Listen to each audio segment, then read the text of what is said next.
Honestly, I never thought that these two brands will be competing against each other and I'd be doing a comparison. Now, these are two phones that are great value for money propositions under rupees 25,000 and you guys know that already. So obviously, it would be difficult for you to pick one between the two. Which is why in this detailed comparison, we're going to be checking out these two phones across different parameters, which includes the design, the display, the build quality, the performance, the camera, the software, the battery life, every single thing.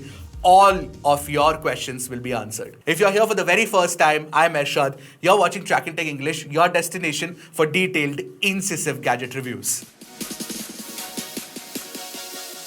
Primarily, both these phones come with a glass back, but Infinix has another variant which has vegan leather material as well, which is of course more expensive, more premium. There is a difference between the glass used on both these phones is that iQOO actually has AG glass on the rear with no protection, but Infinix actually gives you Corning Gorilla Glass 5 protection on the rear as well. And apart from that, Infinix has a slightly better IP53 rating compared to IP52 on the iQOO. So overall, when it comes to build quality, Infinix inspires slightly more confidence compared to iQOO. But design-wise, while it is subjective, I feel it's more cohesive on the iQOO. Now, Infinix has a bit of a flashy design, especially when you look at the camera module, those exposed screws design and that line connecting the third camera and the flash module. It looks a little incoherent compared to this, which looks slightly better. Also, the iQOO Z7 Pro 5G is slimmer and lighter compared to the Infinix. But that's also because the Z7 Pro has a slightly smaller battery inside compared to the 035G. Now, while iQOO is slimmer and lighter, I think the in-hand feel of both the phones are actually very great.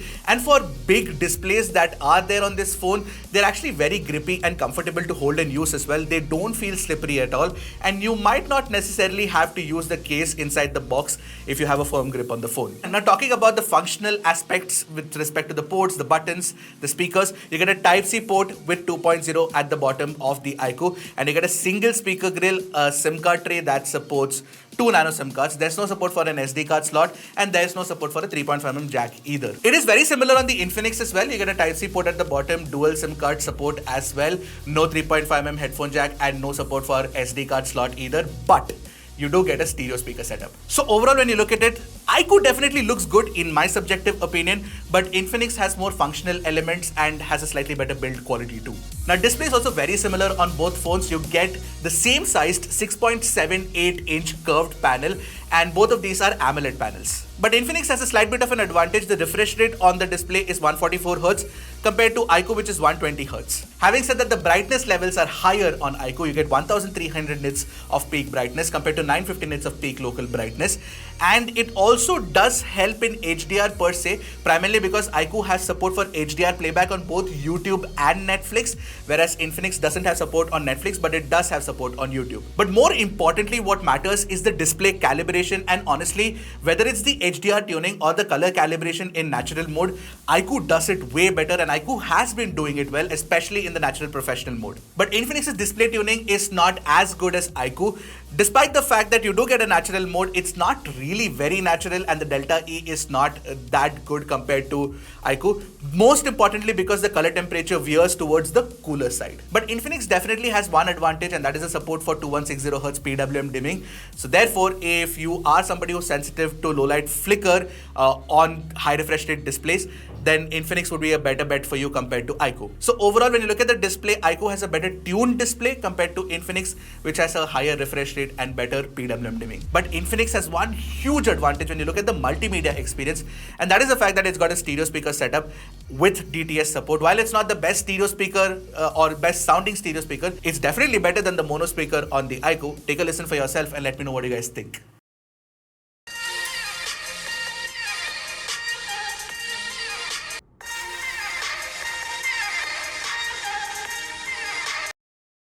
Now, also a part of the display is of course the haptic feedback setup. iQOO has a very soft and mushy haptic feedback, whereas Infinix has a rattly haptic feedback. Both are not very good if you ask me. And with respect to the in-display fingerprint scanner, because AMOLED displays, so you get in-display fingerprint scanner on both the phones, iQOO is definitely faster to unlock compared to Infinix. So you touch it and it unlocks, whereas on Infinix you have to touch and press for a slight bit more. Now, if you ask me, I really like a better calibrated display over higher refresh rate, because obviously higher refresh rate at 144 Hz and 120 Hz, you really cannot tell the difference too much. But still, I think both the displays are almost on par with respect to certain advantages that each of them offer. Now, with respect to performance, you definitely can tell the difference between both the phones, and I'm going to be talking about that now. On the Infinix 030 5G, you get a Dimensity 8050 chip, which is a rebranded version of MediaTek's last year Dimensity 1100, and on this you get the Dimensity 7200. As for the RAM type, you get LPDDR4X on both, but the storage type is UFS 3.1 on Infinix and UFS 2.2 on iQOO. Of course, 3.1 is faster with read-write speeds, and you can tell from the storage read-write speed scores as well. Now, when you're looking at benchmark figures, in both Antutu and Geekbench 6, Infinix scores higher than iQOO. But you know what, in real life usage, what matters more, in my opinion at least, is the thermal efficiency and the throttling performance, and that is where iQOO does a better job for sure. So with iQOO, we got a higher CPU stability score compared to Infinix, which of course throttles a lot. Now in our 3D Mark Wildlife stress test, the GPU stability scores are nearly similar, but Infinix does get warmer and it also loses more battery life compared to iQOO, which you can tell from the scores itself. In fact, I played a lot of sessions of Call of Duty Mobile on both the phones, and I noticed that Infinix does get slightly warmer after a long duration. iQOO runs cool.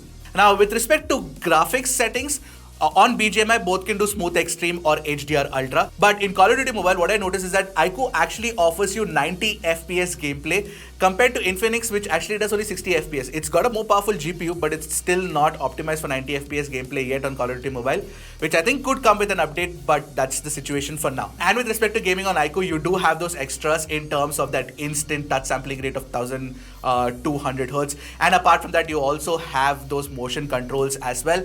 So yeah, if you're a gamer, there's a slight bit of advantage on the iQOO for sure. So Infinix technically has more power on tap and it can do more heavy lifting. But iQOO uses all of the power that it has and it uses it well, and the tuning is done much better. So I would compromise on the storage speeds on the iQOO because it's at least more stable compared to Infinix. Now inside the iQOO, you've got a 4600 mAh battery and you've got a larger 5000 mAh battery inside the Infinix. But since the processor is a 4nm processor on the iQOO, you do get better power efficiency as well. It's a 6nm one on the Infinix. So what I noticed is that the battery life is definitely slightly better on iQOO compared to Infinix. It does last longer. Now on Infinix, you do get that power marathon mode, but you will not get all the features and you won't be able to push the phone as much.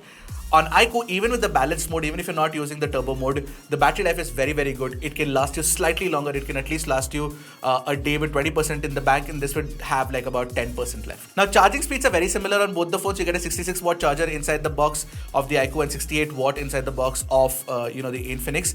And both these phones can charge in about 35 odd minutes from 0 to 100. So overall, when you look at it, when it comes to performance and battery life, iQOO has a slight bit of an advantage over the Infinix for sure. Now, talking about the networking capabilities of both these phones, let me tell you that you get NFC support on Infinix but not on iQOO, and you get Wi-Fi 6 on both as well. But when it comes to 5G band support, you get 14 5G band support on Infinix and 10 5G band support on iQOO. Now with respect to 5G performance, both are equally good, especially when you're using it in India with a Jio SIM or an Airtel SIM. Both are pretty fast to perform. But when you're looking at technicalities overall, since you get NFC and since you also get more 5G band support, Infinix definitely has a bit of a technical advantage. Alright, let's talk about the software. On Infinix, you have XOS based on Android 13, and Infinix only promises 1 year of software update and 2 years of security update. It should have been at least 2 years, which is true for the iQOO. iQOO actually promises 2 years of software updates and 3 years of security updates, and it's running FunTouch OS based on Android 13 right now. But with respect to the bloatware situation on both these phones, you get a lot of third-party apps pre-installed on iQOO, third-party bloatware apps. Those third-party bloatware apps are not present on Infinix, but there are a lot of first-party apps, which I generally have no use for. But with respect to features, they're almost equally matched. I think that both offer the same number of features, and you also do get a lot over and above what stock Android offers. So overall, between the two, when it comes to software, since you can switch off the bloatware, you can switch off hot apps, hot games, and you can turn off browser notifications, and iQOO actually offers you 2 years of software updates, I would actually pick iQOO over Infinix for better software experience. and iQOO's been doing this better for a longer period of time. If Infinix had offered at least 2 years, then that would have been a good thing for Infinix, but that's not really the case right now. All right, let's talk about cameras, and clearly iQOO has the better camera setup on paper. You get a 108 megapixel primary camera, you get a 13 MP ultra wide, you get a 2 MP depth, and on the front you get a 50 MP selfie camera as well. On the iQOO, you've got only two cameras on the rear, 64 MP primary, 2 MP depth, and on the front you've got a 16 MP selfie camera. But you guys all know that hardware is only one part of the equation. The camera tuning with the software is more important. So let's take a look at the pictures and which one performs better. See, both are equally matched in capturing sharpness around the dead center of the image when you crop in and match resolution. But around the corners, Infinix is slightly sharper, where the details start becoming soft on iQOO. Now, when it comes to color reproduction, iQOO can capture both boosted and natural colors. Now, in the natural color mode, iQOO captures slightly warmer tones. Infinix slightly oversaturates to look more attractive, and I like this color tuning though. It's punchy. But yes, the color of the Sally Rooney book here is close to accurate on iQOO and not Infinix. So is the Paddington Bear. Now, moving on to HDR, when I took these samples and I actually saw them side by side on my color calibrated display, I was surprised at how good Infinix is over here. In fact, the HDR performance generally I've noticed, at least in landscape pictures, is better on Infinix. You get better control over the shadows. There's far less noise too, and the highlight control is much better than iQOO as well. So overall, when it comes to HDR performance, when you're shooting regular pictures and not people, I think Infinix does well, better than iQOO as well. Now, pictures of friends and family are well captured by both the phones. I'm actually surprised at Infinix's improvements in details and skin tones as well. These are perfectly serviceable pictures that many people will actually like.